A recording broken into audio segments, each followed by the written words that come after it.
Hi guys. So the top 10 Yu-Gi-Oh characters that make me hate them the most. Being evil these days seems to just be fucking boring. Like you're evil if your thinking abides by anything that might be factual. Not by what's appropriate, of course, Because, life is just fair like that. These are some of the Yu-Gi-Oh characters that go beyond your typical degenerate, but a downright denial of everything decent. And plagues that literally make your bone marrow boil. This is the top 10 detestable Yu-Gi-Oh characters. But first, I have some rules for this list. Really, only two. The first one is the detestable characters in question had to have had a duel in order to qualify. Sounds simple, right? And this list, of course, this is detestable characters. So it doesn't have to be an antagonist, necessarily. But they do have to have some sort of final confrontation, as in, a character that's been on screen for more than 10 minutes. Alright, let's get this over with.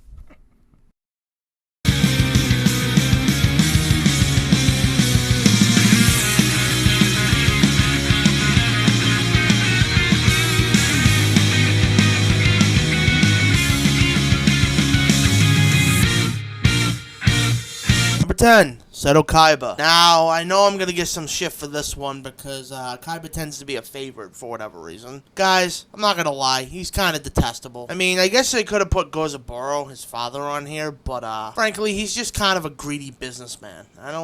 Pretty typical as far as I'm concerned. Kaiba, though, he's insulting, and sometimes you just want to tell him, dude, just shut up and play the fucking game. I mean, he talks to Joey Wheeler constantly like he's a fucking loser. Calls him a loser. And then, I think in the English dub, he even calls him a dog. Like, dude, can you just shut up and play the fucking game? I mean, I don't know, man. That's why he's only number 10. He's not really that bad. But sometimes you just want to be like, dude, just play the game and shut the fuck up.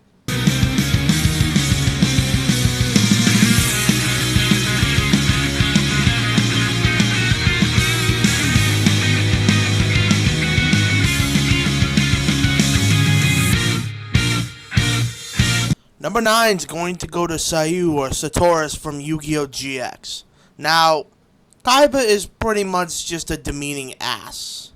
If he is a demeaning ass, Sayu is just a downright pussy. Pretty much only abiding by his faith and believing that faith is pretty much just something that has to happen. A lot of people believe things like that. It's like, oh, well, things are destined to happen. You don't make your own destiny. And his abilities sort of dictate that's kind of true. But there are characters in GX that sort of prove that that isn't quite the case. And I also think that he sort of abides by it a little too much. He doesn't have any hope whatsoever, which is why he pretty much gets corrupted by the light destruction. He's kind of just a pussy in the way he's not a downright asshole, but he's detestable in the complete opposite way. Whereas instead of just feeling bad for him, you just think, dude, just man up, grow some balls, and at least try.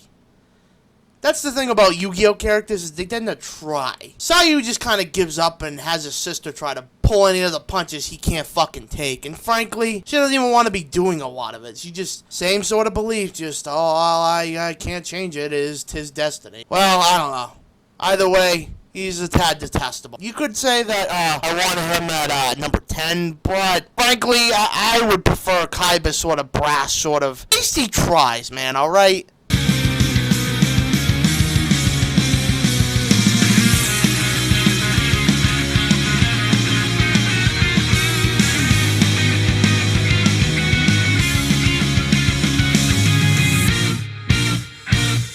Number 8. Weevil Underwood from the original. Yeah, everyone remembers. Say goodbye to Exodia! Yeah, the one thing he actually did that was somewhat threatening. Everything else, he's just pathetic. Of course he's under Sayu because he's an even bigger pussy. But he isn't quite as likable as Kaiba can be when, he feels like being likable. But, yeah, pretty much drew Yugi's Exodia pieces off the fucking boat. Tried to kick him out of Duelist Kingdom, and even tried to cheat Joey and fuck with him too. So, frankly, I think the one thing he actually never did do was cheat. But other than that, he's just detestable. He's just weak, pathetic, and honestly, by the 4th season, that, it's just filler anyways, it's like, it's just a downright meme. Just fuck this guy.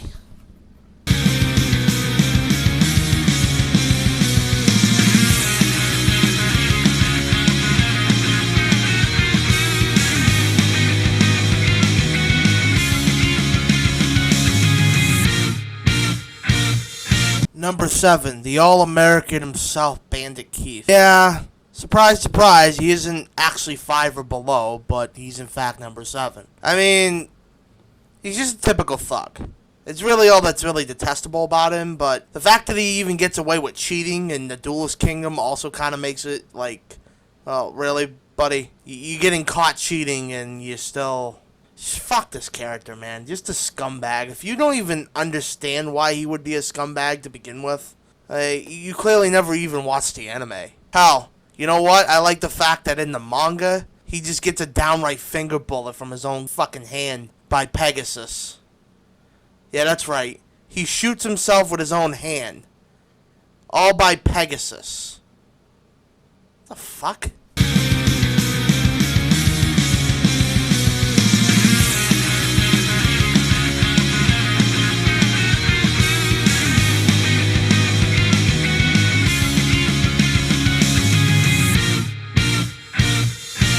Number 6 is Jean-Michael Raguet from Yu-Gi-Oh! Arc 5.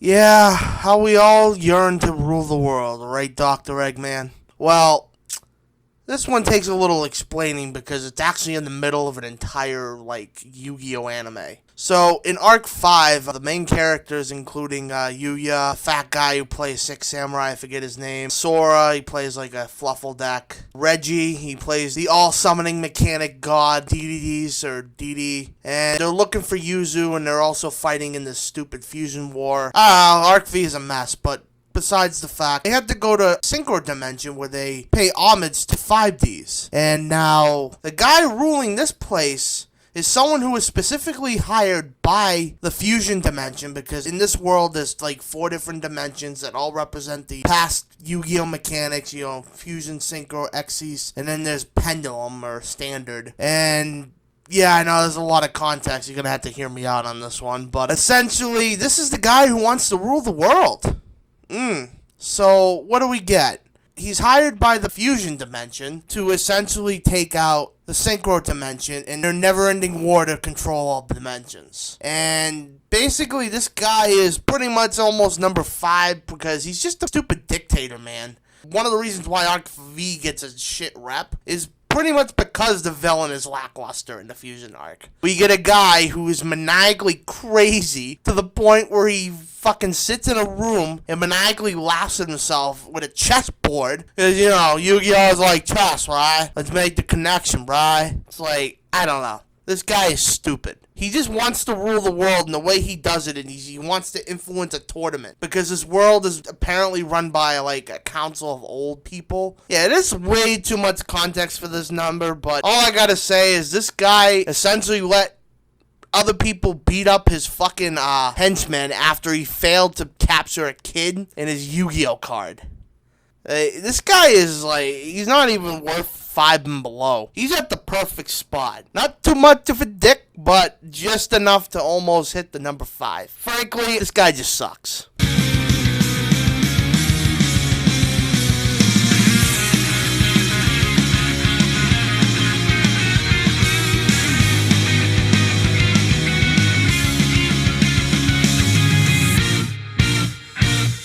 Number 5, Yami Bakura. Now, Yu-Gi-Oh! Has a special place for assholes when literally the final villain of the original arc, Yu-Gi-Oh! Duel Monsters, is literally only number 5 on the detestable list. I mean, there really isn't much to say about this guy. All he really is just the final boss that's just been there since the very start. He really has a place only because he's truly evil. What else is there really to say? He even has his own sort of pride, as proven when he faced against Yugi, and he wouldn't go as far as be a detestable little shit and threaten his friends for his own victory. So he even has some honor to him compared to some characters. I mean, that's really all I got to say about this one. You think that maybe because I have nothing to say about this guy, he should probably be higher up. But no, still kind of detestable, still needed to be stopped, and he still is pretty much the antagonist of the entire first series. So, good for him, I guess.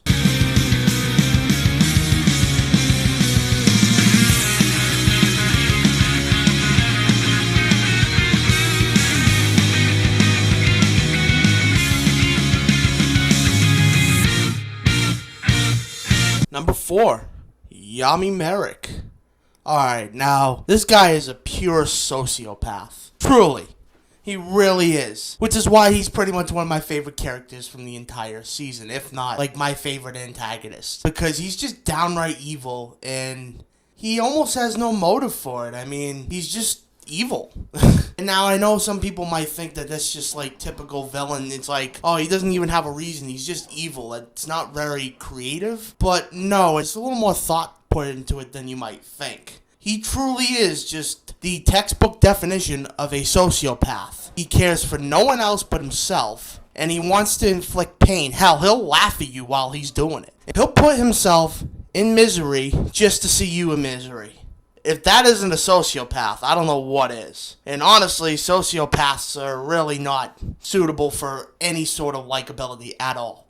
You do not want a sociopath as a friend. They'll disregard you as soon as you're no longer of use to them. Now you might be thinking, oh, well, shouldn't he be number 1? Nah, we got 3 more fucking crazier assholes for you. I'm not kidding. There are 3 characters that are worse than the most sociopathic duelist in the entire series. Be prepared.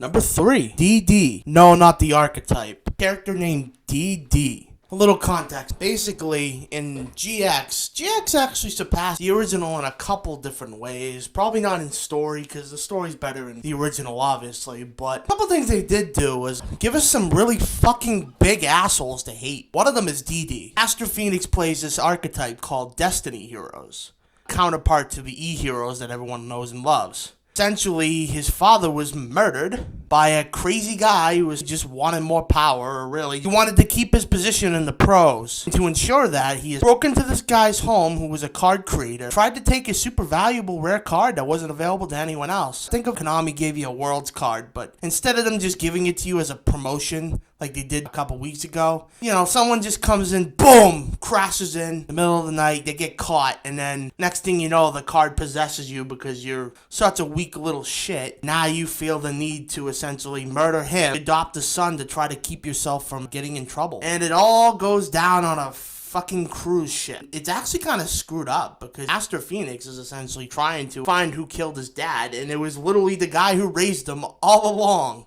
And so they have a final duel, and it ends with him getting burned. So he does get his comeuppance, but he's definitely one of the biggest assholes in the entire series. God, that is evil. Killing a kid's father and then raising him up to be essentially killed by you later? The fuck?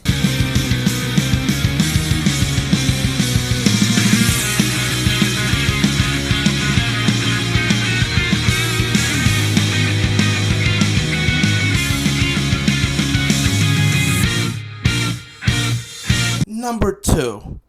Number 2 is actually going to be a couple. It's one character, but it's almost not. Just for how much of a provoking piece of shit she is, and how much more she makes this character worse. Like I said, GX did a couple things right. They made some of the biggest assholes in Yu-Gi-Oh history. Amon, Graham, and Echo. Now, this guy's kind of a sanctimonious piece of shit. He thinks he's better than you because he's a royalty, even though he tactically wasn't. A little more on that later. And then he just decides, well, I'm going to do all this stuff with all the bad guys just because it'll give me a one-up and everything else. But let's talk about his little instigator girlfriend for a second, Echo. What does this bitch do to make his character that much worse? Oh, for starters, when they get trapped in the dimension and they need Jesse's ace monster to actually get out of there and keep an entire class from starving to death, she downright threatens to blow it up. The only relic left to actually saving these guys. Just because she believes that he needs to be on his own just to prevail. Another thing is that this guy ends up sacrificing her to Exodia to gain power. And she's all down for it. Instigating him even more to being a piece of fucking shit. He's the type of guy that wants peace and love and serenity on Earth, but has no problem making a couple sacrifices that are really just unacceptable sacrifices, but he thinks it's for the greater good. Now, despite your opinion, I think that's a piece of shit worthy. Sorry. Like, no one should have to be sacrificed for a couple other people to survive. It'll just end up that someone else has to be sacrificed anyways. So what's the point? This guy is probably one of the biggest pieces of shit. And I'm kind of glad he only exists for one season, and he kind of gets what he deserves. A nice little iced death. You know, he can spend all eternity in darkness with his little princess instigator. Because she's just as much of a bitch.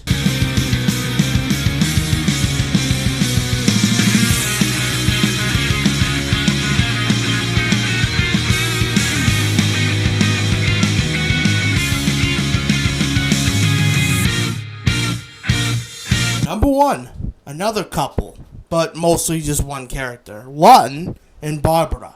If you're not aware of 5Ds, or as versed with 5Ds, you might not remember this guy, but he's essentially the antagonist of the Crash Town arc. This guy is pretty much Yami Merrick if Yami Merrick had more aspirations aside from kill everything. This guy will extort you, he'll convince you that he's on your side when really he has his own goals.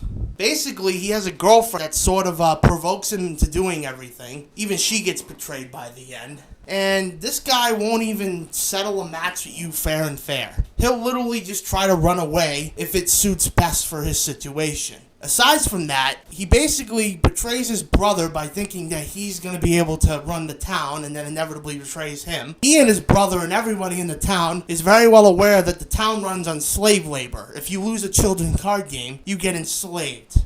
This guy also has dirty tactics when it comes to his dueling style. He basically has a monster that just kills you in one turn. Doesn't matter if he goes first or not. And basically just sets a bunch of cards and inflicts 1,000 damage to you via machine gun. And the only way that he's able to be even stopped is because Yusei has Effect Veiler. That's right, Effect Veiler. One of the characters that you meet up with later, it was basically 2 little kids. Their father essentially is dead because of him. Because they try to chase down a bunch of people who, you know, rightfully don't want to be enslaved. This guy is the biggest fucking piece of shit in the entire series. Basically, he lets his girlfriend provoke him, and then if his girlfriend is no longer of use to him, he just tosses him to the side too. And just to make all this worse, if he wasn't enough of a fucking heartless fucking bastard, he's also a pussy when he needs to be. They have a final confrontation with Yusei. He basically just runs away when it suits him. And this guy essentially has to drag his ass to the ground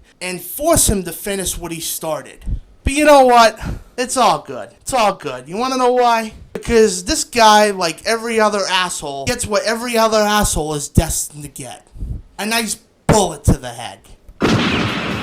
So that's my list for the top 10 detestable Yu-Gi-Oh characters. Do you agree? Comment down below. If you don't agree, tell me why. I think this is a pretty good list. And let me know what you guys think. I'd like to know. Thanks for watching my video.